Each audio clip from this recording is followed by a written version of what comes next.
This is Peggy Nienaber here with Faith and Action. And no, you're not looking at me. You're looking at one of our supporting pastors. This is actually Pastor Bob Turrill, and he is of Trinity Bible Fellowship. I make sure I get that correct. Well, great. He has joined us here for the last 3 days for the Supreme Court healthcare arguments. And I thought we would discuss with you, Pastor, of some of your events that we've had in the last 3 days. So let's start with day one with you arriving. And I think your feet haven't stopped since you've been here. So what happened at the beginning of Monday morning when the first argument started? Well, as a member of the National Clergy Council, I was asked by Reverend Shank to open the Clergy Council's prayer gathering right at the steps of the Supreme Court. And so we did gather there and knelt down and began praying. And almost immediately there were photographers snapping numerous shots of us. And there seemed to be a great interest in our being there, almost a curiosity, needless to say. And I know with those type of cameras, at first we're all thinking, well, who wants their picture taken praying? We're trying to be quiet. We're trying to do this, with some dignity. However, that is a different form of us witnessing to the public. So when those pictures do end up on Facebook or the front page of papers and other places, that is an important way of us witnessing to other people. Very much so. Actually, it's probably what I consider as one aspect of practicing the ministry of presence. That there was a witness there for the Lord.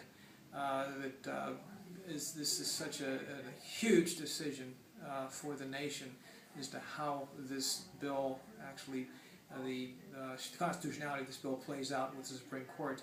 And we really need to be praying about it, and that's why we were there, truly interceding for this situation for the court. The Lord would give them wisdom and discernment to really understand what issues are really at stake, and it just requires Christians far beyond just the here in the immediate area to be praying that are gathered around the Supreme Court.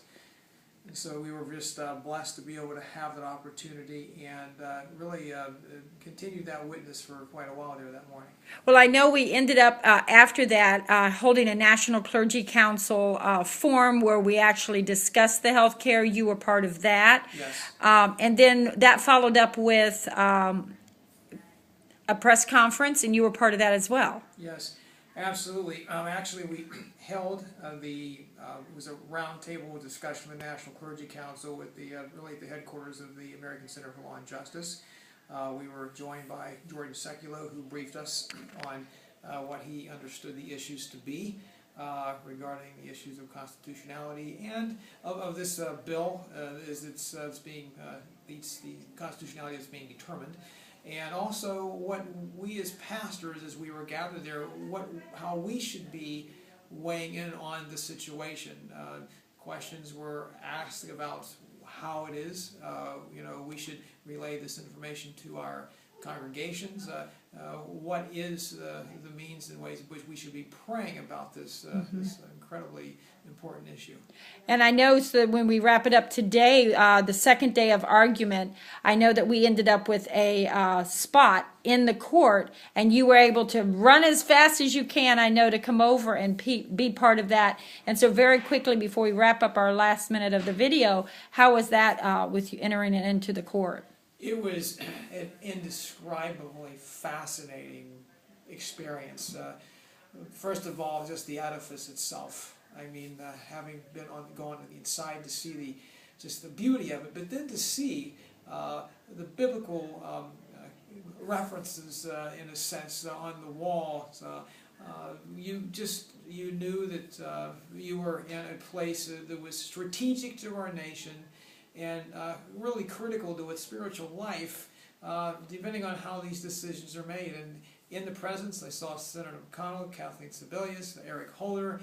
They were just 2 rows in front of me, and to realize plus the Supreme Court, before us. It was the adrenaline was running, I think, for everybody that was gathered, and it was just an honor to be able to participate. I am grateful, and certainly now can be much more informed in my prayer for those that are involved in this decision. Oh, absolutely. And I appreciate you taking the time with us on this today, because it is important for everyone to continue to pray, to be part of it, for you to witness it firsthand and know what you can take back and to share on the video with everyone. Keep watching our updates. We're going to keep going. We'll be at this tomorrow. Final day of the arguments are tomorrow. So we'll check in with you later. Thank you. Thank you, Pastor. Sure.